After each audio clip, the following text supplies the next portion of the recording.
ஸ்தோத்திரம். கர்த்தர் நல்லவர். நீங்கள் ரட்சிக்கப்பட்டிருக்கீங்க, ஞானஸ்நானம் பெற்றிருக்கீங்க, அந்நிய பாஷை அடையாளத்தோடு பரிசுத்த அபிஷேகப்பட்டிருக்கீங்க. தேவன் உங்களை முழு நேர ஊழியத்திற்கு இந்த ஊழியம் செய்யும்படியாக உங்களை அழைத்தாரா? அவருக்கு ஒரு மைக் கொடுங்க. கர்த்தருக்கு ஸ்தோத்திரம்.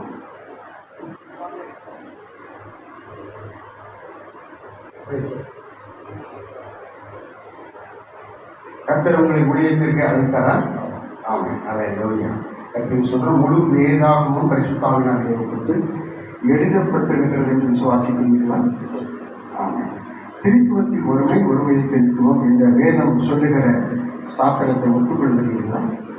ஆமாம். கர்த்தருக்கு ஸ்தோத்திரம். தேவன் அழைக்கிற விதிகள் அல்ல, அனைத்தையும் தேவன் தருகிற வரங்கள் அனைத்தும் திருச்சபையின் வளர்ச்சிக்காக மாத்திரமே, சுய காரியத்திற்கு அல்ல என்று ஒத்துக்கொள்கிறீர்களா? வானமும் பூமியும் கொள்ளாத மகத்துவ தேவநாமத்தை, மனுக்குலத்தை மேன்மைப்படுத்த மனிதர்களுக்குள்ளே உண்மை விசேஷமாக தேவன் அழைத்திருக்கிறார் என்ற மன உறுதி, மன இடமும் உங்களுக்கு உண்டா? பக்கத்தில் சத்தமாக சொல்லுங்க. ஆமென், அல்லேலூயா. 1 தீமோத்தேயு 4:12 ஆவியானவர் எழுதியிருக்கிறபடி உங்களுடைய வார்த்தையில், நடக்கையில், அன்பில், ஆவியிலும், விசுவாசத்திலும் கற்பிலும் விசுவாசிகளுக்கு மாதிரியாக பரிசுத்தமாக வாழ்ந்தீர்களா? கர்த்தருக்கு ஸ்தோத்திரம். இந்த போது அபிஷேக பட்டம் பெற இதர மதங்களின் தலைவர்களுக்கும் இதர அரசியல் கட்சிகளின் தலைவர்களுக்கும் உலகத்தில் உள்ள பதவிகளுக்கும் மேலான பட்டம் என்பதை நீங்கள் எண்ணி கிறிஸ்துவுக்குள் எப்பொழுதும் மகிழ்ச்சியாக ஊழியத்தை செய்வீர்களா? கர்த்தருக்கு ஸ்தோத்திரம். அப்படி நீங்கள் சபையார் முன்பு ஒத்துக்கொண்டபடினாலே உங்களை நாங்கள் இந்த நாட்களில் மனப்பூர்வமாக அபிஷேகம் செய்து ஆண்டவருடைய ஊழியத்தை செய்ய உங்களுக்கு நாங்கள் இந்த வேலையில அபிஷேக பட்டம் அளிக்க நாங்கள் இப்பொழுது ஒரு ஜெபிக்க இருக்கிறோம். கர்த்தருக்கு ஸ்தோத்திரம். பரிசுத்தவான்கள் எல்லாரும் இருந்து அவர்கள் மீது கை வைத்து ஜெபிக்க நாம் இப்பொழுது ஒரு மனப்பூர்வமாக கர்த்தர் நல்லவர் சொல்றோம். கர்த்தருக்கு ஸ்தோத்திரம். இப்படி வந்துடுங்க. கர்த்தருக்கு ஸ்தோத்திரம். எல்லாரும் கர்த்தருக்கு ஸ்தோத்திரம். அல்லேலூயா. ஸ்தோத்திரம், ஸ்தோத்திரம், ஸ்தோத்திரம், ஸ்தோத்திரம். கர்த்தாவே ஸ்தோத்திரம், ஸ்தோத்திரம், ஸ்தோத்திரம். இவரை ஆசீர்வதித்து நாம் எல்லாரும் ஸ்தோத்திரம் பண்ணுங்க.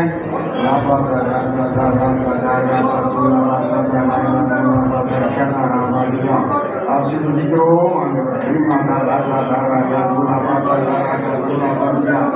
அபிஷேகத்தை வைப்பீராக பிரதிஷ்டை செய்து உங்களுடைய நாமத்தை நன்மைப்படுத்த உங்களுடைய கருத்தில் ஒப்புக்கொடுக்கிறோம்.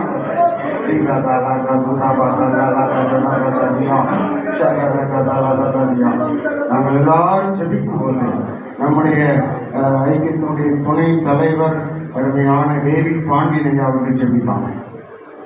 பரலோக பிதாவே, நன்றியோடு நாங்கள் துதிக்கிறோம், ஸ்தோத்திரிக்கிறோம், மகிமைப்படுத்துகிறோம்.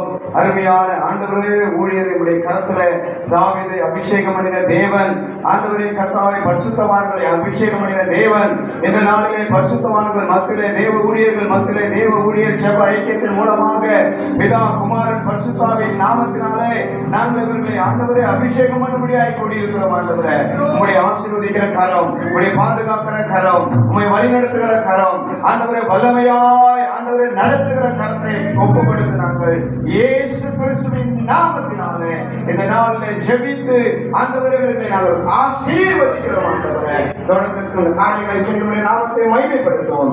நல்ல பிதாவே, படிடுங்க. கர்த்தர் நல்லவர். கர்த்தருக்கு ஸ்தோத்திரம். அவர் உண்மையிலே அவருடைய வாழ்க்கை முழுவதும் கர்த்தருக்காக சிறப்பாய் அவர் ஆசீர்வதிக்கப்பட்ட நம்முடைய பெயராக வேதராஜை அவர்கள் கை வைத்து அவர்களை ஆசீர்வதித்தோம்.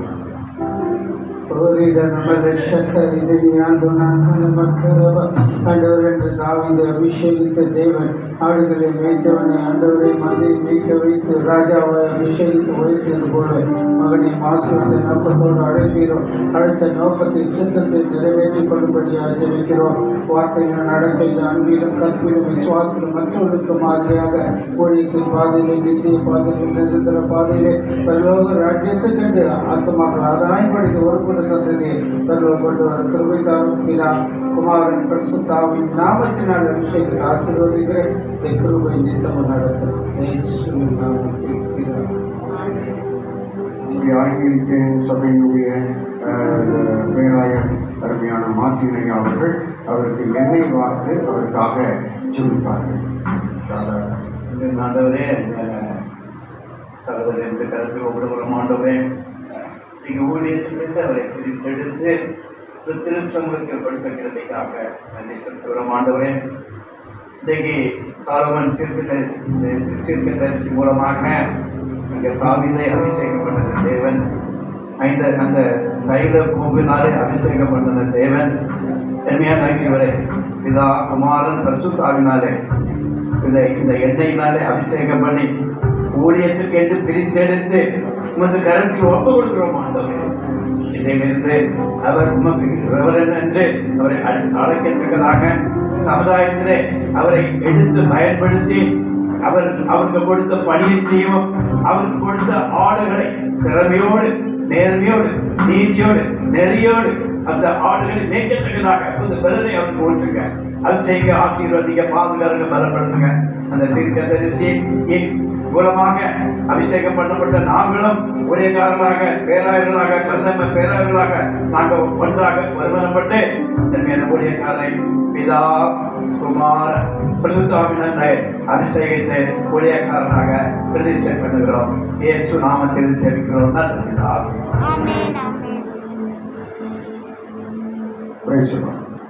எல்லாரும் கர்த்தருக்கு ஸ்தோத்திரம். நம்முடைய பேராயர் பிரதம பேராயர் ரூபனையா முன்னாடி வந்து அவருக்கு சான்றிதழ் வழங்குவார்கள். கர்த்தருக்கு ஸ்தோத்திரம், கர்த்தருக்கு ஸ்தோத்திரம்.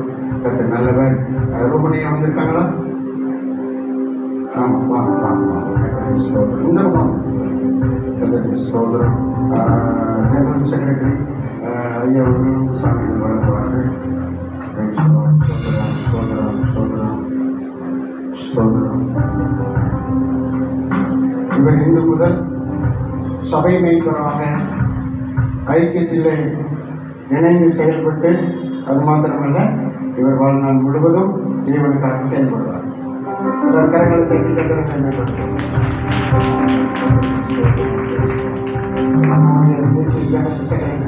அவர்கள் சான்றிதழை வழங்கி அவர்கள் கௌரவிக்கிறார்.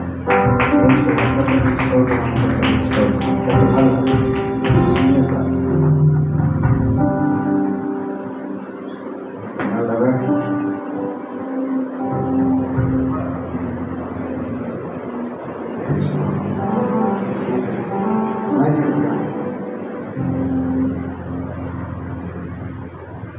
தேவனுடைய ஜெபைக்கு கொள்கை மற்றும் உலக திருமறை பேராய்வு பேரவை மாமன்றம் உறுதிமொழியேற்கணும்.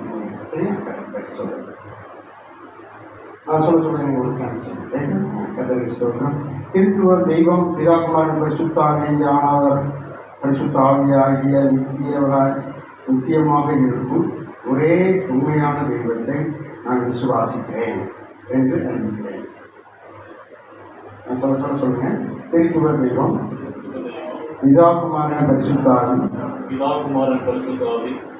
நித்தியமாக இருக்கும் ஒரே உண்மையான தெய்வத்தை நான் விசுவாசிக்கிறேன் என்று நான் அறிவிக்கிறேன். இந்த மூவொரு தெய்வம் மட்டுமே உண்மையான தெய்வமும் வணக்கத்துக்குரியவர் மற்றும் கீழ்ப்படிதலுக்கும் தகுதியானவர் என்பதை வணக்கத்திற்கும் மற்றும் கீழ்ப்படிதலுக்கும் தகுதியானவர் என்பதை நான் உறுதிப்படுத்துகிறேன். சுவிசேஷ பிரசங்க பணி நான் வாழும் இடத்தில் இயேசுவின் கிறிஸ்துவின் நற்செய்தியை பரப்புவதாக உறுதியளிக்கிறேன். கர்த்தருடைய ராஜ்யத்திற்காக புதிய ஆத்துமாக்களை ஆதாயப்படுத்துவேன். தேசத்திற்காக கரிசனை, நாட்டிற்காக, தலைவர்களுக்காக, மக்களுக்காக, பாதுகாப்புக்காகவும் ஜெபிப்பேன் என்று உறுதியேற்கிறேன். சபை ஸ்தாபித்தல் மற்றும் ராஜ்ய விரிவாக்கம்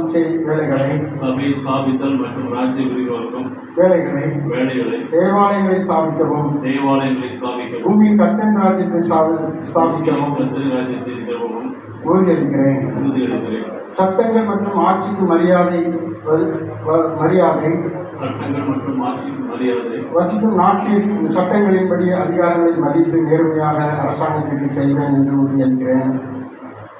வசிக்கும் நாட்டில் நிர்வகிக்கப்படும் சட்டங்களின்படி அதிகாரிகளை மதித்து நேர்மையாகவும் அரசாங்கத்திற்கு செய்ய வேண்டிய கடமைகளை செய்ய முயற்சிப்பேன் என்று நான் அறிவிக்கிறேன்.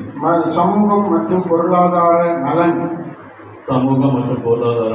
கிறிஸ்துவின் ஏக சக ஊழியர்கள் மற்றும் சமூக பொருளாதார நலனை மேம்படுத்தவும் கிறிஸ்துவின் சக ஊழியர்கள் மற்றும் சமூக பொருளாதார நலனை மேம்படுத்துவதற்காக நான் பாடுபடுவேன் என்று உறுதியளிக்கிறேன். இந்த சுவிசேஷ பிரசங்கத்திற்கு முன்னுரிமை அளிக்கிறேன். சபையார் முன்பதாக மாமன்றம் முன்பதாக உண்மையும் உத்தமாய் பரிசுத்தமாய் நடப்பேன் என்று உறுதியளிக்கிறேன்.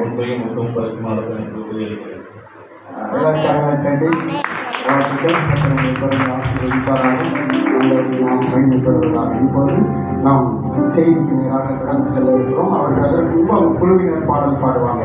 கர்த்தருக்கு ஸ்தோத்திரம். இந்த நாளிலே உலக திருமறை பேரவை மாமன்றம் உங்கள் அனைவரையும் வாழ்த்துகிறது.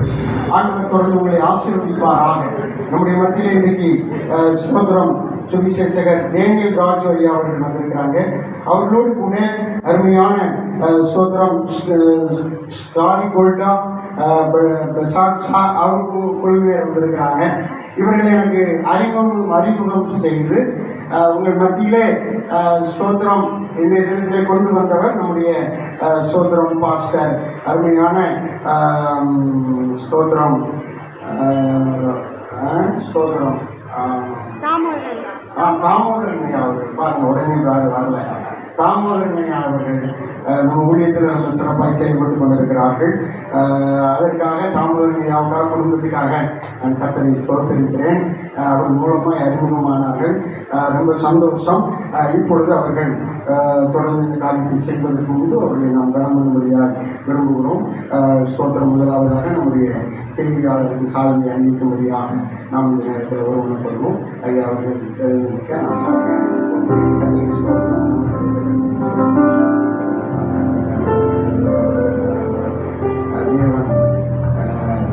நல்ல அநேக ஊழியத்தில் பயன்படுத்துகிறார். நம்முடைய வீட்டிலும் முதன்மையாக பயன்படுத்துகிறார்.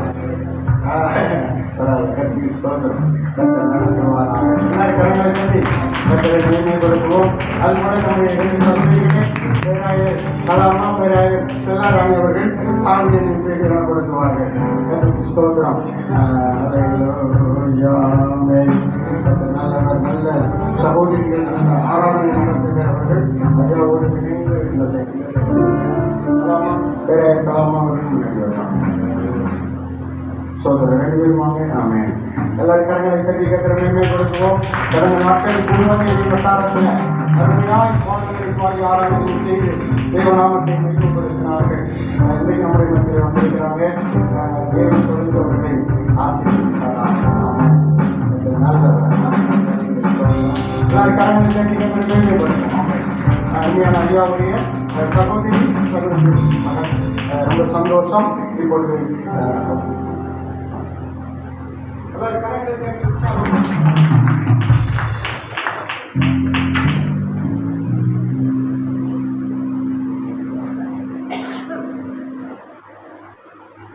ஹல்லேலூயா ஹல்லேலூயா. கர்த்தருடைய பரிசுத்த நாமம் மகிமைப்படுவதாக. 11:55 ஆயிற்று. 1:30 வேண்டாம், 1:15 முடிச்சிருக்கோம். 1 மணிக்கு முடிக்கிறதும் சாப்பிட்றதும் நல்லதாக இருக்கும் நான் நினைக்கிறேன். அதுக்கு தகுந்தபடி வேகமாக பண்ணுவோம். நான் ஒரு மெசேஜில் சொல்கிறேன். நமக்கு முன்பு இங்கே நடக்கிற இந்த சபையுடைய போதகர் சொன்னார்கள், கூட்டத்தை சரியான நேரத்துக்கு முடித்தா எல்லாரும் சரியாக வருவாங்க. அதான் 1 மணிக்கு முடிக்கணும். எல்லாரும் சாப்பிடக்கூடிய வழக்கம் தானே. ஆகையாக எல்லாம் சகலம் அறிந்தவர். ஆகவே நமக்கு முன்னே 1 மணி நேரம் 5 நிமிஷம் இருக்குது. 20 நிமிஷம் அவங்க நம்ம பாடம் ஆராதனை நடத்துவாங்க. பிள்ளைக்கு 19 நிமிஷம் முடிச்சிடணும். அவ்வளோதான். 20 நிமிஷம் நடத்துவாங்க. 45 நிமிஷம் மெசேஜ் போதும். சரியா? ஓகேவா? 20 நிமிஷம் முன்ன டைம் பார்த்துட்டு என்ன கையில் பார்த்து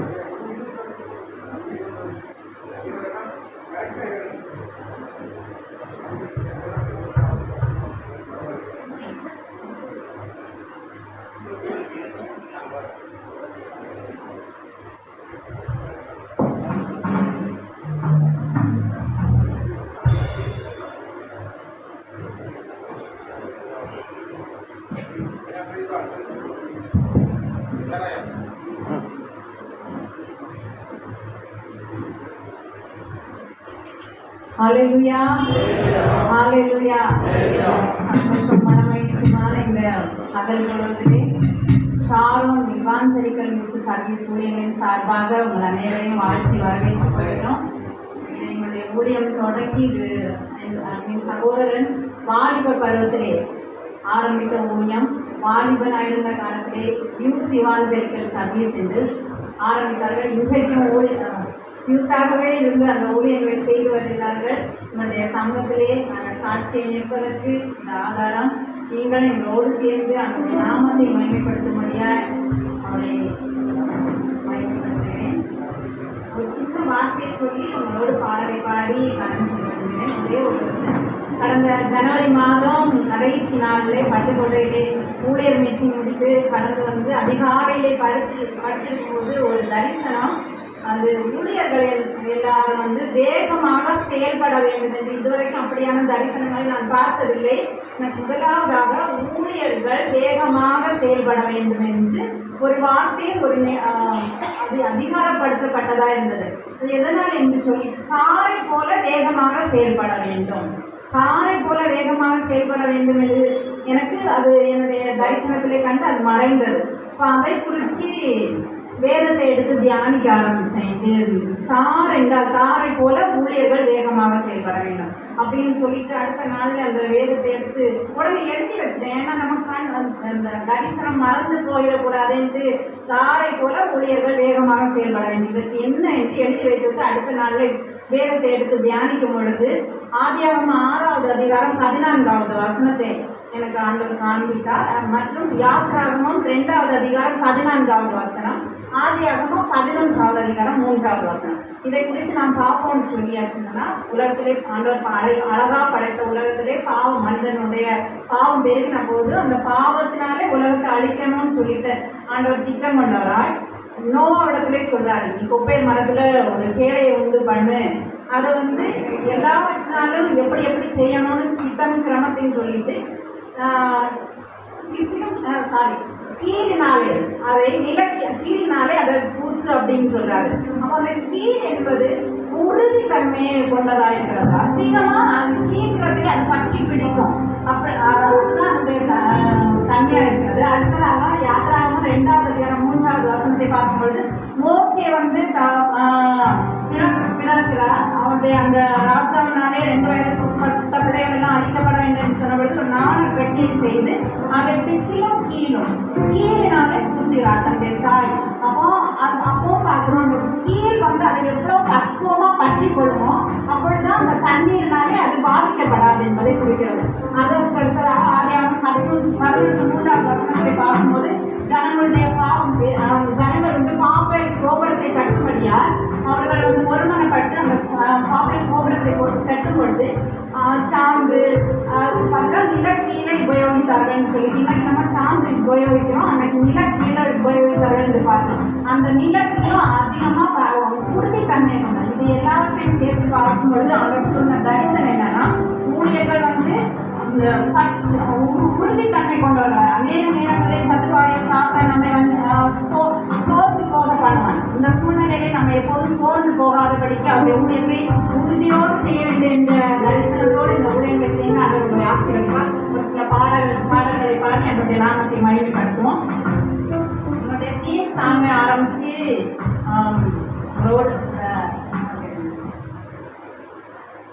சாரோனின் ரோஜாவே பள்ளத்தாக்கின் நீலே உள்ளத்தின் நேசமே இயேசு என் பிரியமே. சாரோனின் ரோஜாவே பள்ளத்தாக்கின் நீலே உள்ளத்தின் பிரியமே இயேசு என் பிரியமே. சாரோனின் ரோஜாவே பள்ளத்தாக்கின் நீலே உள்ளத்தின் நேசமே இயேசு என் பிரியமே.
சிலுவையிலே நமக்கு ரட்சிப்பை உண்டு பண்ணும்படியாய் அவருடைய ஒரே குமாரனாகிய இயேசு கிறிஸ்துவை பிதாவானவர் இந்த உலகத்திலே தந்து, அது மட்டுமல்ல அவருடைய திட்டத்தின்படியாக பாவம் ஒரு மனுஷனுக்கு இருந்தால் இந்த உலகம் பரிபூர்ணமாய் வாழ முடியாது என்பதன் நோக்கத்திற்காக இரத்தபான பலியினாலே மாத்திரம்தான் இந்த உலகத்தை பாவத்திலிருந்து பிரித்தெடுக்க முடியும் என்பதை அறிந்த பிதாவானவர் தன்னுடைய ஒரே பேரான குமாரனை கொடுத்து சிலுவையிலே தன்னுடைய முழு ஜீவனையும் கொடுத்தது மாத்திரமல்லாமல் 3ஆம் நாள் மறித்து உயிர்த்தெழுந்து இன்றைக்கும் பரலோகத்திற்கு ஏறி பரமபிதாவை தன்னுடைய பரமபிதாவிடத்திலே நமக்காக வேண்டுதல் செய்து கொண்டிருக்கிறார். அதற்கு ஒரு தேவையும் இல்லை. அவருடைய மகனை கொடுக்க வேண்டும் என்று நம்மை வைத்த இரக்கமும் நம்மை வைத்த அன்பும் அவருடைய தயவும் பெரியது. அதை உணர்த்தும்படியாக சிலுவை அநேகருக்கு பாடு நிறைந்ததாகவும் கோர சிலுவை கொடிய சிலுவை இருக்கும். ஆனால் நமக்கு ரட்சிப்பின் விடுதலை பெற்று தந்த சின்னமே இருக்கிறது. அதை குறித்ததான ஒரு பாடலை பாடி அவருடைய நாமத்தை வைக்கிறார். சிலுவையோர் புனித சின்னம், சிலுவையோர் புனித சின்னம், ஜெகதே ரட்சகர் இயேசு மரித்துயிர்த்தெழுந்த சிலுவையோர் புனித சின்னம். சமாரி நீரி பகப்பா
சேர்ந்து ஒரு பாடலை பாடி என்னுடைய நாமத்தை மகிமைப்படுத்தணும். அதில் கடைசி அடையை பாடும்பொழுது எல்லாரும் உள்ளத்தின் ஆழத்திலிருந்து நீங்கள் ரொம்ப எக்ஸ்பீரியன்ஸ் ஃபுல்லாக எல்லா போதகர்களும் அவங்களை பார்க்கும்போது உண்மையாகவே பெரும் மகிழ்ச்சியாக இருக்கிறது. ஆனாலும் அவருடைய சமூகத்திலே போதகர் சொன்ன மாதிரி ஏற்ற நேரத்திலே வந்து அந்த நாமத்தை மகிமைப்படுத்துகிற ஆலயங்களே ஊழியக்காரர்கள் இருக்கிறது போல அவருடைய ஆடுகளும் இருக்கணும்னு சொன்னாங்க. அவருடைய நாமத்தை மகிமைப்படுத்துகிறேன். ஒரு பாடலை பாடி அவருடைய நாமத்தை ஆராதித்து மகிமைப்படுத்துகிறேன்.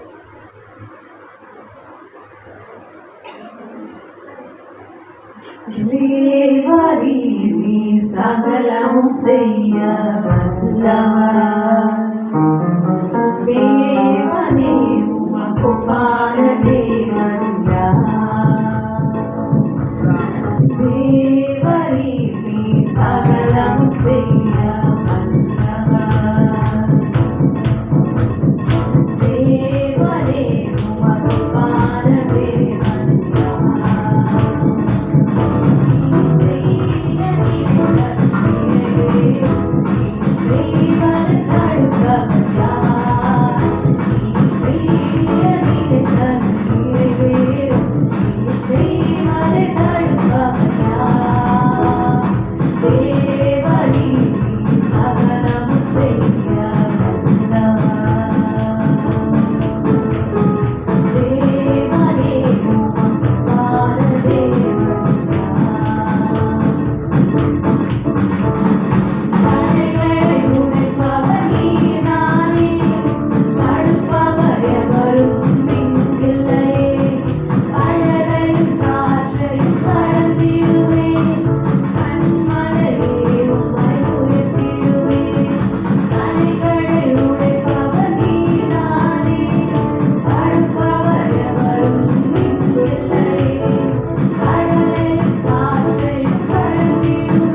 அவர் நேர்த்தியும் திறமாய் செய்து முடிப்பார் என்று ஆவியானவர் பிள்ளை விசுவாசித்து நன்றியோடு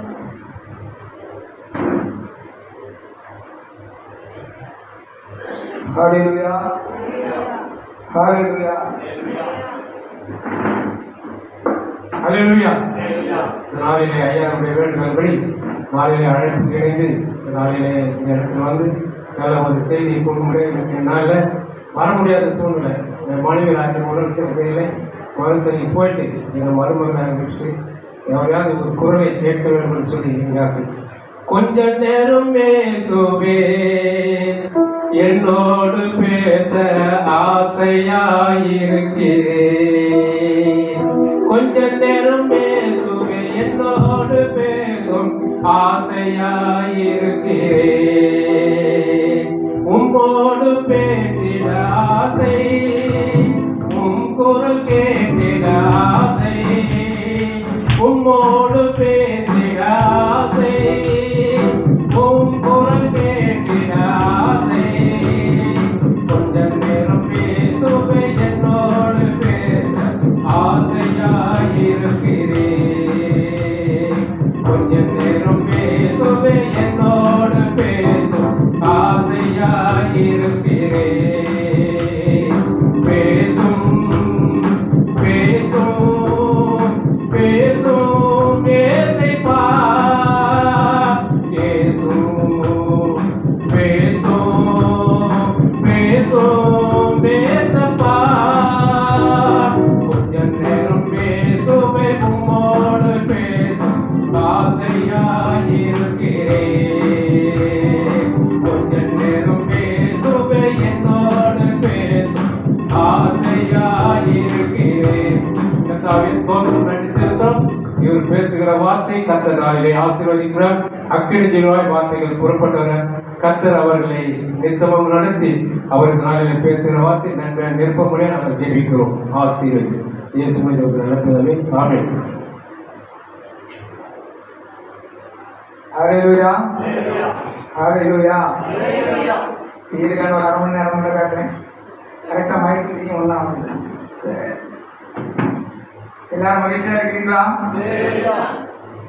கூட நம்ம நிறைய நேரமாக இருக்குது. நிறைய செய்திகள், நிறைய சாட்சி. இந்த சாட்சி தானே வேகமானது. 2 நிமிடம் சாட்சிகள், 3 நிமிடம் பேச வந்தவங்க ஐயா கிட்டத்தட்ட 3 நிமிஷம் அவருடைய நாமத்தையே சொன்னார். சர்வ வல்லமையில தொடங்கி அவருடைய ஊழியத்துக்கு அனுபவம் கூட எனக்கு வயசுக்கு இல்லை. 55 ஆண்டு கால ஊழிய அனுபவம். என் வயசு 46. அப்படிப்பட்ட அருமையான தெய்வ ஊழியர்கள் எல்லாம் இருக்கிற மேடையிலும் முன்பும் இருக்கிற இந்த மேடையில் தேவன் என்னை நிறுத்துவதற்காக தேவனை நான் நன்றியுள்ள இதயத்தோடு ஸ்தோத்திரிக்கிறேன். ஒருவனும் நாம் தொடங்குறத வச்சு கரெக்டாக கணிச்சு சொல்லுங்க பார்ப்போம். ஒருவனும் எதை சொல்லிட்டு சொல்ல வந்தேங்கிறத புரியுங்க. ஒருவனும் தானாய், இனியாவது சொல்லுங்க. ஒருவனும் தானாய் நம்ம யாரு? நம்ம எல்லாம் ஒருவனும் தானாய் நம்ம எல்லாம் யாரு? திரும்ப சொல்லுங்க. ஒருவனும் தானாய், ஒரே ஒரு வார்த்தை தான் உண்டு. ஒருவனும் தானாய் ஏற்படுகிறதில்லை. சரியா? உங்க முன்ன நிற்கிற நான் முதல் கொண்டு ஊழியம் செய்த எல்லாரும் உண்மைதான. மேலும் ஆரோனை போல் அழைக்கப்பட்டால் ஒழிய ஒருவனும் தானே. அந்த அடுக்கிறான் சொன்னேன். இந்த தேவனுடைய தேவனுடைய ஊழியர் இன்னைக்கு அபிஷேகம் பண்ணப்பட்டிருக்கிறார். தேவன் இன்றைக்கும் அபிஷேகம் பண்ணிட்டார். உங்களை மாற்று கருத்தே இருக்க முடியாது. உங்களுக்கும் இருக்க முடியாது, இங்கே இருக்க யாருக்கும் இருக்க முடியாது. ஆகிலும் உலக வழக்கத்தின்படி ஒரு திருமணம் பார்த்து ஒரு கணவனுக்கும் மனைவிக்கும் 2 பேருக்கும் பிடிச்சி திரும்பி உடனே போய் சேர்ந்து வாழ முடியுமா? வாழ முடியாது. அதுக்கு ஒரு சடங்குகள் இருக்கு, ஒரு சம்பிரதாயங்கள் இருக்கு. அதே போல ஒரு திருமணம் நடக்கணும், ஒரு தாடி கட்டோ இல்லை ஒரு வேதமாக்க நடக்கிறது மாதிரி உங்களுக்கு ஒரு இன்னைக்கு ஒரு அபிஷேக ஆராதனை நடந்திருக்கு. நிச்சயமாகவே இன்றிலிருந்து உங்களுடைய ஊழியத்தில் என்ன காண்பீர்கள்? ஒரு பெரிய மாற்றத்தை காண்பீர்கள். சரியா? பெரிய மாற்றத்தை காண்பீர்கள். கர்த்தர் உங்களை நிச்சயமாக அபிஷேகித்திருக்கிறார். உங்களை அபிஷேகித்த இந்த நாளில் எனக்கும் ஒரு செய்தி கொடுக்க இந்த வாய்ப்பை கொடுத்திருக்கிறார். எனக்கு வரமும் அருமையான இந்த சபையுடைய ஸ்தலம் போதகர், அதாவது இந்த சபையுடைய போதகர் சில ஆலோசனைகள் எனக்கும் பிரயோஜனமான ஒன்றாக இருந்தது. நானும் அவரை உத்த சிந்தனையுடையவனே, சரியான நேரத்துக்கு முடிக்கணுங்கிற சிந்தனையுடைய அவர் கூட்டத்துக்கு சரியான சபைகள் அதிகம் ஆழ்வராக்கு காரணமே நீங்க உங்க விருப்பத்துக்கு நேரத்தை நிற்பதுதான். அது விசுவாசிகளுக்கு பொருந்துமா ஊழியர்களுக்கும் பொருந்தும். 1 மணிங்கிறது நம்ம இந்திய வழக்கப்படி கிட்டத்தட்ட உலகத்தின் வழக்கப்படி 2 டைமா வச்சிருக்காங்க. ஏன் 1 மணிக்கு முடிப்போமே, அதை ஏன் 1:30 ஆக்கணும்? 10 மணிக்கு வாங்க, தொடர்ச்சியா 3 கூடுதலுக்கு 10 மணிக்கு வந்தாதான் அவங்களுக்கு இந்த கூடிய எல்லா பிரதிகாரங்களும் நாளை வரும் நாட்களில் செய்யப்படும்னு சொல்லி பாருங்க. எல்லாரும் 10 மணிக்கே வருவாங்க. சரி, அப்போ 10 மணிக்கு வந்து அந்த 3 மணிக்கு போக எல்லாருமே ஐயா சொன்னாரு 11:30 உங்க கையில் கொடுப்போம். 1/2 மணி நேரம் ஒர்ஷிப்பு, 1 மணி நேரம் மெசேஜ். இப்போ நம்மக்கிட்ட வந்திருக்க நேரத்தை நீங்கள் பார்க்குறீங்க 12:23, 1 மணி, ஒரு 5 நிமிடங்கள் முன்னப்பினாலும் அந்த சரியான நேரத்தில் நம்ம முடிச்சிருவோம். எடுத்து ஐயா வந்துட்டாரு, டேனியல் ஐயா வந்துட்டாரு, நமக்கு முன்னே என் பேரன் டேனியல் அவர் வந்துட்டாரு, டைம் நிற்போம் இங்கேருந்து எடுக்கிறேன், நான் திறக்கவும். நீங்கள் எத்தனை பேர் எப்படி வேணாலும் நம்புங்க, எப்படி வேணாலும் விசுவாசிங்க. நான் வேதத்தையும் வசனத்தையும் எப்படி தான் விசுவாசிங்க. திறக்கவும் வந்தது வல்லமையும் மகத்துவம் உள்ள சத்தமுடைய கர்த்தாவே. அதாவது தேவ சத்தத்தை இன்னைக்கு நீங்கள் எல்லாரும் கேட்க போறீங்க. வேகமாக நேரம் இல்லாததுனால முன்னுரையை சுருக்கி வசனத்துக்கு நேராக கடந்து போகிறோம். இங்கு இதுக்கு முன்பாக எனக்கு தெரிந்த 1, 2 முகங்கள் இதுக்கு முன்பாக ஊழல் கூடுகையில் நான் சந்தித்ததும் என்னோடு இருந்தவர்களுமான 2 பேர் இருக்காங்க. ஐயாக்கு தனியாக பேசுறவர்கள் வந்து அருமை செய்கிறேன் சொல்லியிருக்கிறேன். முடிஞ்சு பேசுறேன். 1 ராஜாக்கள் 19ஆம் அதிகாரம் அதனுடைய 7வது வசனம். 1 ராஜாக்கள் 19ஆவது அதிகாரம் அதனுடைய 7வது வசனம். கர்த்தருடைய தூதன் திரும்ப 2ஆம் தடவை அவனை கட்டி எழுப்பி எழுந்திருந்து போதனை பண்ணு, நீ போக வேண்டிய பிரயாணம் வெகு தூரம் என்றார். ஒருவரை கூட வாசிங்க சத்தமா. கர்த்தருடைய தூதன் திரும்ப 2ஆம் தடவை வந்து அவன் தட்டி எழுப்பி எழுந்து போஜனம் பண்ணி நீ பண்ண வேண்டிய பிரயாணம் வெகு தூரம் என்றார். அன்பான தேவனுடைய பிள்ளைகளே, இந்த வார்த்தைகளை கொண்டு தேவன் நம்மோடு பேசும்படியா யாவரும் தலைகளை காட்டி ஒரே ஒரு நிமிடம் ஜெபம் பண்ணுவோம். நேரம் இன்மையினால எல்லாம் வேகமாகும். ஹல்லேலூயா, ஹல்லேலூயா, ஹல்லேலூயா.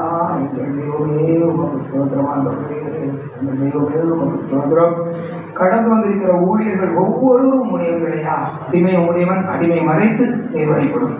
இந்த 1 ராஜாக்கள் 19ஆவது அதிகாரம் 7வது வசனம் நமக்கு ஒரு தெளிவான பகுதியை சொல்லுது. நிறைய பகுதிகளில் நீ பண்ண வேண்டிய பிரயாணம் இது. இன்றைக்கு தேவன் முன்பும் மேடையிலும் இருக்கிற ஒவ்வொரு ஊழியர்களை பார்த்து சொல்றாரு, நீங்க பண்ண வேண்டிய பிரயாணம் வெகு தூரம். இது யாரை பார்த்து சொன்னேன்னு உங்க யாருக்கும் சொல்ல வேண்டிய தேவன் இல்லை. தேவனாகிய கர்த்தர் நம்முடைய அருமையான ஊழியக்காரர் சொன்னது மாதிரி தேவ மனுஷனாகி எலியாவை பார்த்து சொன்னார். இன்னைக்கு அந்த எலியாவை பற்றி அவர் என்ன சொன்னாரு? யாரு தேவ மனுஷன்? எலியா. அந்த முன்னுரையிலே அவர் சொல்லிட்டாரு. நான் நினைச்சு நம்ம எதை சொல்ல போறோமோ அதை பற்றி சொல்றாரு. அப்படிப்பட்ட தேவனால் தேவ மனுஷன் என்று பிரத்யேகப்படுத்தப்பட்ட எலியாவும், தேவனால் தேவ மனுஷன் என்று பிரத்யேகப்படப்பட்ட எலியா, இப்போது அவரை குறித்து நம்ம பேசுகிறோம். அவரை பார்த்து தேவன் சொல்ல வேண்டிய சூழ்நிலையும் தேவையும் என்ன வந்து நீ பண்ண வேண்டிய பிரயாணம் வெகு தூரம். அவர் உண்மையிலே அவருடைய பிரயாண தூரத்தை அறிந்திருந்தாரு. அவர் செய்ய வேண்டியது எல்லாம் அவருக்கு தெரியும். அவர் வானத்திலிருந்து அக்கினி இறக்கின ஒரு தேவன். இந்த வார்த்தைக்கு முன்பாக அவர் செய்ததான் என்ன செய்திருக்காரு? இந்த வார்த்தை அவருக்கு வருவதற்கு முன்பாக அவர் செய்த சம்பவம் என்னன்னா, வானத்திலிருந்து அக்கினி இறக்கின ஒரு தேவ மனுஷன். எப்படி எங்கிருந்து இறக்கினார் அக்கினி? நம்ம நினைச்சா இறக்க முடியுமா? நம்ம நினைச்சா வானத்திலிருந்து அக்கினி இறக்க முடியுமான்னு கேட்கிறேன். இறக்க முடியுமா முடியாதா? முடியும்னு சொல்றவங்க எல்லாம் அவர் அல்லையா சொல்றாங்க. முடியாதுன்னு சொல்றவங்க ஒரு அல்லையா சொல்லுவாங்க. யாருமே சொல்ல சேவை ஏற்பட்டா அதாவது இன்றைய நாட்கள் அன்னைக்கு வானத்திலிருந்து அக்கினி இறக்கி என்ன செய்யுமா? வேகமா கூடவே வாங்க. ஒரு நிமிஷம் கூட மகிழ்ச்சியாகவும் சந்தோஷமாக கொண்டு போய் மைப்பட்டு போனோம். முன்னே இருக்கிறவங்க கேட்கவே பிடிக்காம நான் ஒரு பிரசங்கம், அது தேவையே இல்லை. அன்னைக்கு வானத்திலிருந்து இறங்கின அக்கினி என்ன செய்யுது? எதை பட்சிது? காலையையும் அந்த ஜலத்தையும் பட்சித்து போட்டு. இன்னைக்கு காலையும் ஜலத்தையும் பட்சிக்க அக்கினி இங்க வேணுமா? வேணுமாயா? காலையும் ஜலத்தையும் பட்சிக்கிற அக்கினி இங்க தேவையா? பிசாசுடைய கிரியைகளை சுத்தரிக்கிற அக்கினி தேவை. அதை ஒவ்வொரு நாளும் தேவ ஊழியக்காரர்கள் நம்ம இறக்கிட்டு தான் இருக்கோம் இல்லையா? பரத்துல இருந்து அந்த அக்கினி வருது. உங்களுக்கு வியாதின்னு வர அந்த வியாதியை கொண்டு போட்டது பிசாசு. உங்க சபையில இருக்கிற ஒரு ஆளுக்கு நீங்க ஜெபம் பண்ணி அது விடுதலை ஆகுது. எந்த அக்கினி? பரலோகத்துல இருந்து அக்கினி இறங்குதா, அது விடுதலை ஆகும். ஒருத்தன் கடன் பிரச்சனை என்ன என்ன என்ன வந்தாலும் ஒவ்வொரு நாளும் அக்கினி இறக்கி. நம்மளும் எல்லாரும் எலியாக்களே, இருக்கிற எல்லாரும் எலியாக்கள் தான். மாற்று சிந்தனையே உங்களுக்கு வேண்டாம். 450 பாகாலின் தீர்க்கதரிசிகளை அந்த எலியா கொண்டு போட்டான். எத்தனை? 450 பாகால், ஒற்றை மனுஷனா. இன்னைக்கு நம்ம காலங்களில் சொல்லப்படுது 1,40,000 எத்தனை அந்த தேவர், உங்களோட தேவர்களுக்கு ஒரு கணக்கு சொல்ல 30 கோடி தேவர்களா? எத்தனை தேவர்கள்? 30 கோடினா எத்தனை சொல்லுங்க பாப்போம். 30 கோடினா எத்தனை? அந்த கோடியா 30 3 கோடி கொண்டு பெருக்கணும். அப்ப 90 கோடிக்கும் அதிகமான தேவர்கள் எங்க இருக்கு? இந்த இந்தியாவில் இருக்குன்னு நான் சொல்லல, அவங்க சொல்றாங்க. நம்ம அப்ப எத்தனை பேரை எடுத்து போராடுவோம். எலியா 450 பேரை தான் வந்து போட்டோம். ஊழியக்காரர்களாக நம்ம எத்தனை பேரை வெட்டி சாச்சிட்டு நம்ம இந்த ஊழியம் செய்யணும் பவரா? நம்ம எலியாக்கள் தான். நம்பிக்கையா இருங்க. சரி, இப்படிப்பட்ட எலியாக்கள் ஏன் நமக்கு தேவன் வந்து சொல்றார், நீ பண்ண வேண்டிய பிரயாணம் வெகு தூரம். எலியா ஏன் அப்படி சொல்ல வேண்டியது வந்து அதுக்கு முந்தைய வசனத்தை நீங்க பார்த்தா தெரியும். அதுக்கு முந்தைய வசனத்துல பாருங்க. அவன் விழித்து பார்த்தபோது அதுக்கே முந்தைய வசனம் போங்க. ஒரு சூரிய செடியின் கீழ் படுத்துக்கொண்டு அப்ப நித்திரையே பண்ணக்கூடாதுன்னா எந்த சூழ்நிலையில அவன் அங்க போய் படுத்து நித்திரை பண்ணான்னு நம்ம பார்க்கணும். அதுக்கு முன்ன அது அடுத்து ஒரு வசனம் சொல்லுவான் பாருங்க. பாருங்க, வேண்டிய வேகமா படிங்க. அவன் வனாந்திரத்தில் ஒரு நாள் பிரயாணம் போய் ஒரு சூரியச்செடியின் கீழ் உட்கார்ந்து நான் சாக வேண்டும் என்று கோரி, போதும் கர்த்தாவே, என் ஆத்துமாவை எடுத்துக்கொள்ளும், நான் என் பிதாக்களை பார்க்கிலும் நல்லவன் அல்ல என்று சொன்னான். ரெண்டு பேரும் இந்த செய்தியை கேட்டிருக்க வாய்ப்பு இல்லை. கொஞ்சம் கூட அந்த செய்திக்கு சாயம் இல்லாம இந்த வசனத்துல செய்தி போகும். ஆகவே கேட்ட செய்தி நினைச்சான். இப்ப இந்த எலியா அங்க பேருந்து ஒரு சின்ன பிரேயர் பண்றான். அதை மட்டும் வாசிங்க. போதும் கர்த்தாவே இருந்து வாசிக்க பார்ப்போம். போதும் கர்த்தாவே, என் ஆத்துமாவை எடுத்துக்கொள்ளும், நான் என் பிதாக்களை பார்க்கிலும் நல்லவன் அல்ல என்று சொல்லி ஏலியாக்கு ஒரு பிரேயரோட தான் அவன் படிக்கிறான். அந்த பிரேயர் பத்தி அவன் சுயமா பண்ற பிரேயர். இந்த பிரேயர்னால யாருக்காவது என்னதாவது பிரயோஜனம் உண்டமா? எலியா பண்ண பிரேயரை பார்த்தீங்களா? போதும் கர்த்தாவே, என் ஜீவனை எடுத்துக்கொள்ளும். சரி, விரக்தியில சொல்லிட்டு அடுத்து நான் என் பிதாக்களை பார்க்கிலும் நல்லவன் அல்ல என்று சொல்லுறான். இந்த பிரேயர் யாருக்காது? எலியாவுக்கு பிரயோஜனம் உண்டா? இந்த பிரேயர்னால சொல்லுங்க. இந்த ஜபத்தினால எலியாவுக்கு பிரயோஜனம் உண்டா? இல்ல எலியாவுக்கு ஃபாலோ பண்ற ஒரு கூட்டம் ஜனங்கள் இருக்கும், அவங்களுக்கு பிரயோஜனம் உண்டா? இஸ்ரேலுக்கு பிரயோஜனம் உண்டா? தேவநாமம் மகிமைப்படுமா? எதுவுமே இல்லாத ஒரு வீணான பிரயோஜனம் பண்றாங்க. நம்ம நிறைய நேரங்களில் ஊழியம் செய்யறோம். நிறைய நமக்கு முன்னையும் பின்னையும் சைட்லையும் பக்கத்தையும் இருக்கிறவங்களால நம்ம மனம் வேதனைப்படாம நம்ம இப்படி நினைக்கிறோம் மனசுக்குள்ள. எலியா பண்ண பேர் அந்த மனசுக்கு தான். எதுக்கு நான் இதை ஊழியம் செய்வோம்? இங்கே ஏன்னா நமக்கு ரெஸ்பாண்டர் இல்லை, நம்ம பண்ற ஊழியத்தை ஏற்றுக்கொள்றவங்க இல்லை, நமக்கு சக மனிதர்கள், நம்ம சபை மனிதர்கள், நம்ம உடல் ஊழியர்கள் யாரும் நம்ம கூட ஒத்துழைக்கிறது மாதிரி இல்லையே. ஆகவே நான் இது என்னதுக்கு ஊழியம் செய்யணும், நம்ம சாகணும்னு சொல்றத விட இது எதுக்கு ஊழியம் செய்யணுங்கிற எண்ணம் நம்மள பலருக்கும் பல நேரம் வந்திருக்கும். அப்படி ஒரு நேரம் கூட அந்த எண்ணம் வந்ததுன்னு யாராவது சொன்னீங்கன்னா உண்மையாகவே நீங்கள் பாக்கியவான்கள். சொல்ல முடியுமான்னு உங்க இருதயத்துல நீங்க பேசிக்கொண்டு அமர்ந்திருங்கள். இங்க நான் அதை குறித்து கேட்கல. இப்படி இந்த ஏரியாவுக்கு இப்படி ஒரு சூழ்நிலை வரும்போது தேவதூதன் வந்து ஒரு சத்தம் கேட்குது, நீ எழுந்து போஜனம் பண்ணு. ஏரியா எழுப்பினாரா? எழுப்பினார். தட்டி எழுப்பிடு. ஏரியா எழுப்பி அப்பத்தையும் சாப்பிட்டு தண்ணியையும் குடிச்சிட்டு மீண்டும் படுத்துட்டார். என்ன பண்ணாரு? மீண்டும் படுத்துட்டார். எழுப்பினாரு உண்மை, அப்பத்தை சாப்பிட்டது உண்மை, தண்ணியை குடிச்சது உண்மை, மீண்டும் படுத்துட்டார். இரண்டாம் தரம் நம்ம வாசிச்ச அந்த வசனம் எப்படி வரும்னா, இரண்டாம் தரம் வாசிக்கமா, வேகமா வாசிங்க. வந்து அவனை தட்டி எழுப்பி எழுந்துரு போஜனம் பண்ணு. ரெண்டாம் தரம் வந்து அதாவது ஒருக்கா எழுப்பியாச்சு. நம்ம எல்லாரும் தேவனால் ஒரு முறை அழைக்கப்பட்டு ஊழியத்திற்கு வந்தவங்க. எப்படி பார்த்தாலும் முழு வேதாகமத்துக்கு விளக்கத்துல நீங்க இல்லையானா என்னை எடுத்துவாங்க. நான் காட்டுறேன். எல்லாரும் ஒரு நேரத்துல ஊழியத்திற்கு அழைக்கப்பட்ட அனைவரும் ஒரு நேரத்துல சோர்வுங்கிற ஒரு பாதையை, கஷ்டம்ங்கிற ஒரு பாதையை, பேக்கில் பெய்வோமாங்கிற ஒரு எண்ணத்தை மானசீகமா சந்திச்சிருக்காக வேதத்தில் அழைக்கப்பட்டாங்க அனைவரும். நம்மள உள்ளவங்க நீங்கள் உங்களோட சுய பரிசோதனை பண்ணிக்கிடுங்க. நான் உட்பட எல்லாருமே. இரண்டாவது ஏரியாட்ட வந்து தான் இது சொல்லப்பட்டு நான் இது சொல்ல இன்னும் ஒரு விஷயத்தை வேகமாக சொல்லிட்டு நம்ம அருமையான பிரதம பேராயர் எங்கேயா இருக்கீங்க? அப்படி இருக்கிறாங்க. பிரதம பேராயர் ஒரு 10 நாளைக்கு முன்னாடி நம்ம அலுவலகத்துக்கு வந்திருந்தார். தாம்பரம் அலுவலகத்துக்கு அவரோட கூட கொஞ்சம் வந்திருந்தாங்க. ஒன்று எனக்கு அருமையான நண்பர்னு சொல்லவா, வயசுக்கு எப்படின்னு வச்சுடுங்க. எனக்கு நண்பர் டேனியல் தாமோதர் பேரில் பார்த்து இருக்கிறவங்க அருமையான ஐயா இனி யாரும் இருந்தாங்க. எல்லாருமா வரணும். ஐயா சில நிபந்தனைகளை என்ன சொன்னார். இதுவரைக்கும் நான் நிறைய ஊழியர் கூட்டத்தில் பேசியிருக்கேன். எங்கேயும் நிபந்தனை முன் நிபந்தனை கொடுக்கப்பட்டதில்லை. ஐயா வந்தா எந்த பாஸ்டரையும் நீங்க, அதாவது பாஸ்டர் மேல அறுத்து பிரசங்கம் பண்ணக்கூடாது. எப்படி பண்ணக்கூடாதா? திட்டி, திட்டி பிரசங்கம் பண்ணக்கூடாது. அவங்களுக்கு குறைகளை கிட்டத்தட்ட திட்டி பிரசங்கம். சரி நான் சொல்லல. அடுத்த ஐயா கண்டிஷன் நம்பர் 2 சொல்லிடுங்க. நேரம் இல்லை சொல்லுங்க. ஒன்று எங்கள் மகனுக்கு எழுதி வச்சுருந்தேன், ஃபோட்டோ எடுக்காமல் வந்துட்டேன். இப்படி ஒரு 5 கண்டிஷனுமே அவருக்கு ஆட்களுக்கு எந்த சேதாரமும் வந்துடக்கூடாது. எப்படி எந்த ஒரு சேதாரமும் நம்ம விசப்பைய ஆட்களுக்கு வந்துடக்கூடாதுங்கிறதுல குறியா இருந்தார். நான் எனக்கு இது வேலையே இல்லை. எப்படி எனக்கு இது வேலையே இல்லை. யார் ஒரு ஆளை திட்டியோ குறை சொல்லியோ பேசுறது எனக்கு வேலையே இல்லை. அதாவது அக்கிரமம் செய்கிறவன், அநியாயம் செய்கிறவன், நீங்க அக்கிரமம் செய்கிறீங்க எல்லாம் வேலை இல்லைங்க. ஏன்னா ஆண்டவருக்கு நாமத்தை மகிமைப்படுத்தணும். இன்னும் உங்களை ப்ரமோட் பண்ணி பேசுறதுக்கு தான் நம்ம வந்திருக்கிறோம். உண்மையா ப்ரமோட் பண்ணி பேசதான் வந்திருக்கமே தவிர இங்க வந்து என்ன குறை சொல்றதுக்கு இருக்கு? ஒரு குறையும் இல்லைங்க. இயேசுநாதர் சொன்ன மாதிரி கண்ணுல திரும்ப வச்சுட்டு உத்தரத்தை வச்சுட்டு திரும்ப எடுக்கிற நம்ம வரல. எல்லாரும் இன்னும் கொஞ்சம் கூட ஊழியத்தில் உற்சாகப்படுத்துறதுக்கான வார்த்தைகளை தான் நம்ம சொல்ல வரோம்.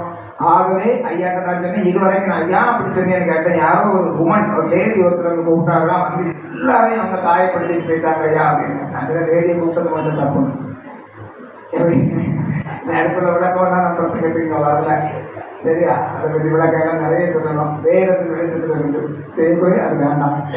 அது உங்களுக்கு சம்பவத்திருக்கோம்னு சொல்லி விட்டேன். இப்போ நம்ம பிரசங்கத்துக்கு போய் இப்போ இந்த எலியா இந்த சம்பவம் நடக்கிறதுக்கு முன்னே எலியா செய்த ஒரு செயலை, கர்மேல் பருவத்துல வானத்துல இருந்த அக்னி இறங்கி எல்லாம் முடிச்சு 450 பாகாலின் தீர்க்கதரிசிகளை ஒற்றை தனி மனிதனாண்டு கொண்டு போட்ட எலியா ஒரு இயேசுவே அவன்கிட்ட ஆள் அனுப்பி சொல்லி விடுறாங்க. என்ன சொல்லி விடுறாங்க? நாளைக்கு இந்த நேரம் நீ செய்ததுக்கு சமமாகவும் அதிகமாகவும் நான் உன்னுடைய பிராணத்தை செய்யாம போனா என்னுடைய தேவன் எனக்கு அதை செய்யும்னு சொன்னது எலியா ஓட்ட முடிக்கிறார்.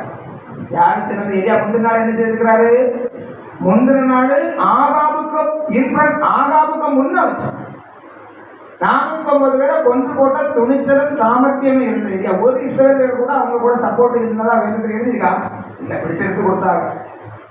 கொண்டு போட்ட எலியா ஒரு இயேசுவேல் சொன்னது. இப்படி இயேசுவேல்ங்கிறது ஒரு மோசமான ஆவியின் நேரத்தில் சொல்லப்பட்டது. இப்படிப்பட்ட சில ஆவிகள் போராடும் போது அது சில மனித ரூபத்தில் நேரடியாக எந்த பிசாசாவது வந்து நம்மகிட்ட நின்று பேசுமா? நான் உன்னை விட மாட்டேன், உன்னை ஊழியம் செய்ய விட மாட்டேன். இது ஏதோ ஒரு மனித ரூபங்கள்ல, ஏதோ ஒரு மனிதனுக்குள்ள யாரு, ஏதோ நமக்கு அருகாமையில் நமக்கு தெரிஞ்சவர்களும் எல்லாம் எந்த ஒரு ரூபத்திலேயாவது வந்துதான் நம்ம ஊழியத்தை தடை போடுறதுக்கு அது கிரிய இடத்துக்கு இப்படிப்பட்ட வார்த்தைகளை சொல்லும். நம்ம ஒரு போதும் அதுக்கு அசைஞ்சு கொடுக்கக்கூடாது. இந்த இவ்வளவு கேட்டவொன்னா அந்த எலியா என்ன பண்றாருன்னா அங்கிருந்து கிளம்பி ஓடி ஒரு நாள் பிரயாண தூரமாய் ஒரு பேசுவா வந்து வனாந்தரத்துல போய் அங்க ஒரு சுவச்செடியில கடல்ல படுத்தாச்சு. படுத்த எலியாவை தூதர் தட்டி எழுப்பி பிரயாணம் பண்ணி நீ வேகமா ஓடி நீ பண்ண வேண்டிய பிரயாணம் வெகு தூரம் வச்சிருப்பாரு. எலியா அந்த அப்பத்தையும் அந்த தண்ணியையும் சாப்பிட்டுட்டு புறப்படுறாரு. எத்தனை நாள் பயணம் பண்ணாரு? 40 நாள். எவ்வளவு நேரம் பிரயாணம் பண்ணாரு? ஒவ்வொரு நாளும் எத்தனை கேட்கறது ஆடியன்ஸ் மட்டும்தான் சொல்லணும். அதாவது 40 நாள் எவ்வளவு நேரம் பிரயாணம் பண்ணாரு? சாத்தியமான ஒன்றாகுமா இது? 40 நாள் தூங்காம இருந்து இது இல்லை, தூங்காம நடக்கவும் செய்திருக்காரு. 40 நாள் இரவும் பகலும் பிரயாணம் பண்ணியிருக்காரு. அந்த பிரயாண தூரத்தை பாருங்க. 24 × 40 எவ்வளோ வரும்? எத்தனை மணி நேரம் வரும்?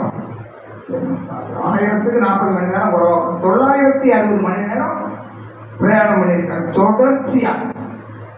ஒரு எலியா யாரு? தேவன் கொடுத்த ஒரு அப்பவும் ஒரு கலசம் தண்ணீருக்கும் மகிமை. இந்த எலியா இதுக்கு முன்ன நம்ம படிச்சிருக்கோம் பைபிள்ல. ஒரு நாள் ஒரு ஆற்றண்டையில போய் ஒழிச்சிருந்து காகம் கொடுத்த அப்பமே இறைச்சி இருந்தார். காகம் எப்படி கொண்டு வந்திருக்கோம்? ஒரு 5 அப்பத்தை சேர்த்து கட்டி ஒரு நல்ல ஒரு ரோஸ்ட் பண்ண இறைச்சி சேர்த்து ஒரு பார்சல்ல கொண்டு கொடுத்துருக்குமா? காகம் எப்படி இங்க கொடுத்துருக்கோம்? சும்மா கற்பனை சொல்லுங்க. காகம் எப்படி ஒரு 5 அப்படி ஒரு பார்சலா தூக்கி கொண்டு கொடுத்துருக்குமா? கேட்கிறேன். ஏரியாவுக்கு பயம் நடக்குது. விற்று விற்றா கொண்டு கொடுத்துருக்கு. எங்க இருந்து? அதுக்கு வீட்டில் சுட்டு கொண்டு கொடுத்துருக்குமா? சுட்டுனா அதுக்கு வீட்டில் ப்ரிப்பேர் பண்ணி கொண்டு கொடுத்துருக்குமா? எப்படி காரம் எப்படியோ கொடுத்துருக்கோம்? சும்மா சொல்லுங்க. அப்பவே வச்சு எங்க இருந்து இருக்கும்? திருடி இருக்குங்க எங்கேயாவது. இதுக்கு ஒரு அர்த்தம் இருக்கும். சும்மா சொல்லிட்டு வேகமாக எங்க காரம் எப்படிங்க இருக்கும்? காகம் என்ன செய்யும்? நம்ம வீட்டில் ஜன்னல் வரமா நம்ம பண்ணிட்டு இருந்தா அப்படியே தூக்கிட்டு போயிடுமா? கொஞ்சம் கண்ணை சேர்ந்த உண்மை தானே. இல்லை காகம் போய் உட்கார்ந்து கடையில் போய் யாரு கடையில் ஆனந்த டிபார்ட்மெண்ட் ஸ்டோரில் போய் கோதுமை மாவு வாங்கி அடுத்து இறைச்சி எந்த பாய் கடையில் போய் இறைச்சி வாங்கி எல்லாம் மட்டன் மசாலா வாங்கி எல்லாம் ப்ரிப்பேர் பண்ணியா கொண்டு கொடுத்தது. இந்த நடத்துறது யார் நடத்துறான்? ஏரியாவை யாருக்கு நடத்துறான்? யார் நடத்துறான்? தேவன் தான் நடத்துறான். தேவன் தான் அங்கே போய் ஒளிஞ்சிருக்க. தேவன் ஒளிந்திருக்க சொன்னார். ஒரு நாள்ல அந்த காகத்தை கொண்டு அப்பவும் இறைச்சியும் கொடுத்தாரு. அதே எலியாவுக்கு அப்பவும் அவர் தெய்வ மனுஷன் தான், இப்பவும் அவர் தெய்வ மனுஷன் தான். அதே எலியாவை இப்ப ஒளிந்திருக்கிற எலியாவை கூப்பிட்டு வெளியே வா, நீ போக வேண்டிய பிரயாணம் வெகு தூரம்னு சொல்லி தேவ தூதனை கொண்டு தேவர்கள் அந்த அப்பமும் இந்த தண்ணீரும் தேவ தூதர்கள் சாப்பிட முடியும். ஏன்னா தேவ தூதர்கள் சாப்பிட்றத மனுஷனுக்கு கொடுப்பாருங்கிறது நமக்கு ஸ்டார்டிங் பிரயாணத்திலே தெரியும். இந்த பிரயாணத்துல மண்ணாவை கொடுத்தாரு. இது மண்ணாவை ப்ரிப்பேர் பண்ணி கொடுத்துருக்கு. அப்பவும் தண்ணியமா கொடுத்துருக்கு. இந்த ஜீவ தண்ணீர், இந்த தேவன் கொடுத்த தண்ணீர் தான் ஜீவ தண்ணீர் தான். அந்த தண்ணீருக்கு கெப்பாசிட்டியும் அந்த அப்பத்துக்கு பலத்திலையும் இவன் 40 நாள் நடந்து போயிட்டான். இதே ஏரியா இதுக்கு முன்ன ஒருக்கா ஒரு விதவைட்ட போட்டிருக்கான். யாரு போகுதுன்னா தேவன். ஏமா அவன் பட்டினி கிடக்கான். அந்த ஊர்ல எத்தனையோ நல்ல பலசாலிகள் இருப்பாங்க, வசதி உள்ளவங்க இருப்பாங்க, சாமர்த்தியமும் திறமையுமா சம்பாதிச்சு கூட்டி வச்சிருக்கவங்க இருப்பாங்க. அங்க ஒன்றும் போவதில்லை. அங்க போனா அந்த விதவை என்ன, அவங்கள்ட்ட இருக்கிறது கடைசி என்ன? தின்னணும் ப்ரிப்பேர். பைபிள் நம்புறவங்க உண்மை தின்னணும் சாரணும் அப்படி ஒரு ப்ரிப்பேர்ல இருக்கவங்கள்ட்ட போறாங்க. நமக்கு இப்படி ஒரு சூழ்நிலை. உண்மையை மட்டும்தான் சொல்லி தெரியாதுக்கிறோம். நம்மகிட்ட கடைசி ஒரு அப்பம், கடைசி என்ன? நானும் என் பையனும், நீங்களும் உங்க மகனும், நீங்களும் உங்க பிள்ளையும் சாப்பிடறதுக்கு இருக்கிறியா? என்ன மாதிரி ஒரு ஊழியக்காரன் இல்லை, நம்ம ஐயாவை மாதிரி ஒரு ஊழியக்காரங்க யாராவது ஒரு ஆள் வந்து ஒரு அப்பம் தருவியான்னு கேட்டா உங்க பதில் என்னவா இருக்கும்? என்ன சொல்லுவியா? சும்மா சொல்லுங்கம்மா, என்ன வந்து போச்சு? நான் வந்து கேட்கமா, நீங்க இந்த மாதிரி ஒரு ப்ரிப்பேர் முடிவுல இருக்கிறீங்க, நான் வந்து ஒரு அப்பம் தருவியான்னு கேட்டா என்ன சொல்லுவீங்கம்மா? என்ன சொல்லுவீங்க ஐயா? இது பெண்களுக்குரியாங்கிறத இங்க கேட்டேன். என்ன சொல்லுவீங்க? போயா நீயும் ஊழியம். நானு சாக போற நேரத்துல யாரு புண்ணியம்? எப்படி முடிஞ்சு போய் சாக போற நேரத்துல யாரு புண்ணியம்? ஆனா ஆண்டவர் அனுப்புன விதவை கூட பாத்தீங்களா? ஓகே ரைட்னு சொல்லி அவங்க கொண்டு கொடுத்தாங்க. எதுக்காக இது சொன்னோம்னா, இந்த எலியா 2 முறை பசி ஆற்றினதும் 2 சாத்தியமில்லாத 2 ஒரு வித்தியாசமான இடத்துல ஆண்டவர் பசியாற்ற வச்ச அந்த எலியாவை இப்போ தட்டி எழுப்பி தூதனை கொண்டு, ஏன்னா அந்த 2 நேரமும் ஆண்டவர் விழுந்திருக்கிறாரு. இப்ப இவன் போய் விழுந்திருக்கான். தட்டி எழுப்பி ஒரு டைம் அப்ப எலியாக்கு சாப்பாடு, ஒரு அப்பமும் 1 கப்பு தண்ணியும் நினைக்கிறேன். எலியா எவ்வளவு சாப்பாடோட அந்த 40 நாள் நடந்தான்? எவ்வளவு சாப்பாடோட 40 நாள் நடந்தான்? சும்மா சொல்லுங்க, நீங்க பார்த்தீங்களே. ஒரு நேரத்தை உணவா 2 நேரத்தை உணவா? ஒரு நேரத்தை உணவா 2 நேரத்தை உணவான்னு கேட்டேன்.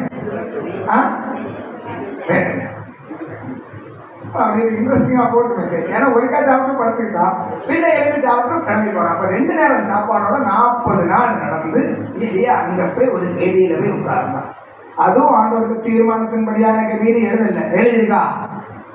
எல்லா ஊழியக்காரங்களான அடுத்தடுத்த வசனம் எடுக்காம போறது. அங்க ஆண்டவர் கேட்டா இங்க உனக்கு என்ன வேலை? எப்படி இங்க உனக்கு என்ன வேலை? நாங்க ஒரு சின்ன ஸ்டேட்மெண்ட் சொல்லுவாங்க பார்த்துட்டு இல்லையா? அந்த ஸ்டேட்மெண்ட் கூட நமக்கு இன்னைக்கு தேவை. வாசிங்க, 10ஆம் வசனம் வாசிங்க. சேனைகளின் தேவனாகிய கர்த்தர் பக்தி வைராக்கியமாய் இருக்கிறேன். இஸ்ரவேல் புத்திரர் உமது உடன்படிக்கையை தள்ளிவிட்டார்கள். உங்களுடைய பலிபீடங்களை இடித்து உங்களுடைய தீர்க்கதரிசிகளை பட்டணத்தினால் கொண்டு போட்டார்கள்.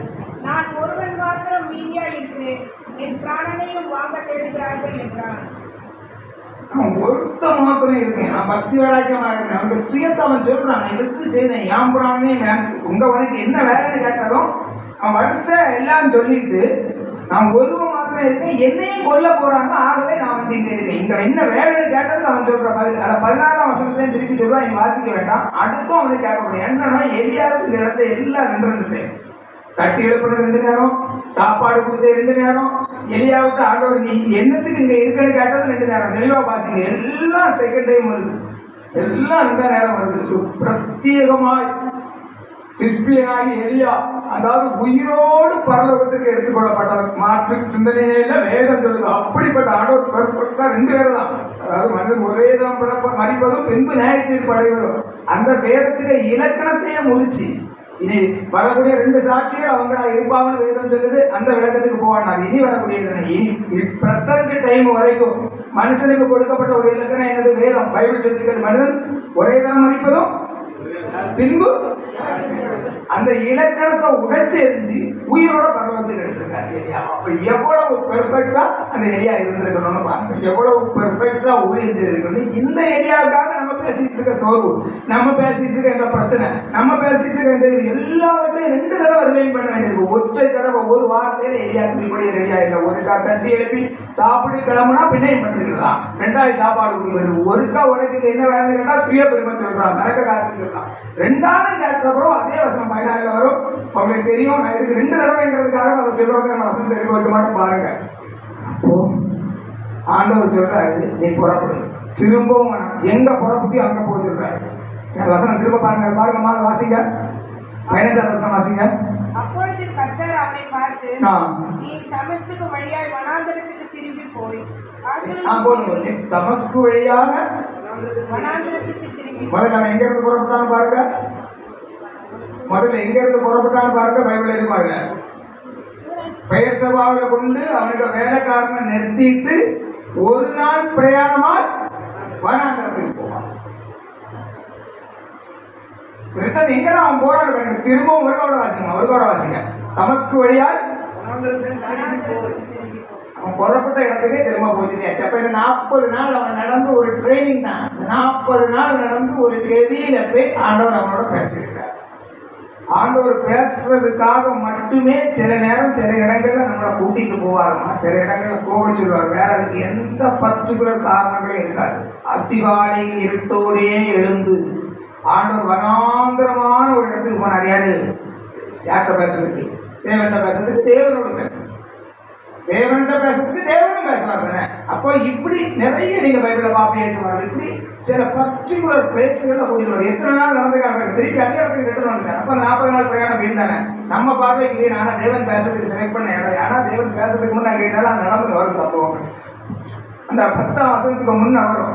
அந்த தேவன் எந்த பிரகாரமாய் அந்த ஏரியாவுக்கிட்ட நெருங்குவார். பெரிய சத்தம், கடைசியா மெல்லிய சத்தமாய் பேசுவார். தேவ சத்தத்தை கேட்கறதுக்காக, தேவனோடு நம்ம நெருங்குறதுக்காக நம்ம இந்த வாழ்க்கையில இந்த பயணம், இந்த நேரம், இந்த தூரம் நமக்கு பட்டியலே இல்லையே. மற்றொரு நேரம் இருக்க காமெடி மாதிரி இது நம்ம லிஸ்ட்லே இல்லையே. எப்படி இது நம்ம லிஸ்ட்லே இல்லையே நினைப்பேன். எங்கேயோ இருக்க வேண்டிய நம்மளை எங்கேயோ கூட்டிட்டு வந்திருப்பாரு. உங்களோட பலருக்கும் இந்த சென்னையும் இந்த சென்னையை சுற்றியுள்ள பகுதியும் கட்டாயமான இடமும் இது உங்களுக்கு சாஸ்வதமான இடமா இருக்காது. ஒண்ணு நீங்க இங்க புறப்பட்டு வந்துட்டு, இல்ல உங்களுக்கு தலைமுறையில உங்க அப்பா இங்க புறப்பட்டு சம்மந்தம் இல்லாம இங்க வந்திருப்பாரு. இங்க உங்களை ஊழியம் செய்ய வைக்கிறது, இங்க உங்களை போன்ற மகிமையான காரியங்களை செய்ய வைக்கிறது. ஏன்னா இறைவனுடைய திட்டம். இப்ப அந்த ஏரியாவை திரும்பி எங்க போக சொல்றாரு? அந்த ஒரு நமக்கு பக்கமாய் அப்படின்னா படிக்கணுமா? வாசிச்சவங்களே தெரியாது.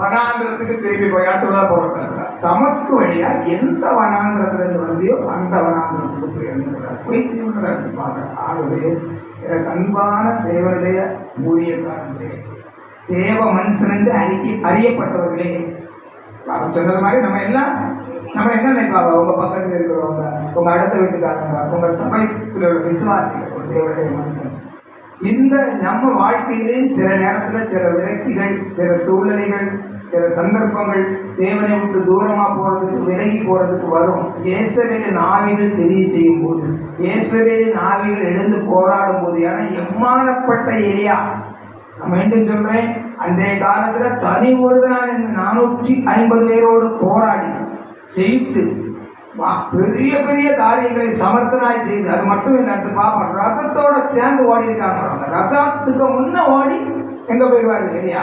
ஆகாப்படாத ரதத்தை பூட்டி போறதுக்கு முன்ன இவர் ரதத்துக்கு முன்ன ஓடுறோம். அவ்வளவு பலசாலியான இல்லையா? வெறும் எது வாக்கு சாமர்த்தியம் மட்டும் கிடையாது, சரீரத்திலேயும் பலமுள்ள இல்லையா? இப்படிப்பட்ட எலியா பயந்து திங்கி போய் படுத்திருக்கும் போது தேவன் அப்படியே விட்டு விலகி போகிறவர் அல்ல. வேதத்தில் ஒரு பெரிய விளக்கம் நான் சொல்றேன், அழைத்த தேவன் உண்மை உள்ளவர். சரியாமா? நம்ம வாழ்க்கையில சத்துரு இப்படி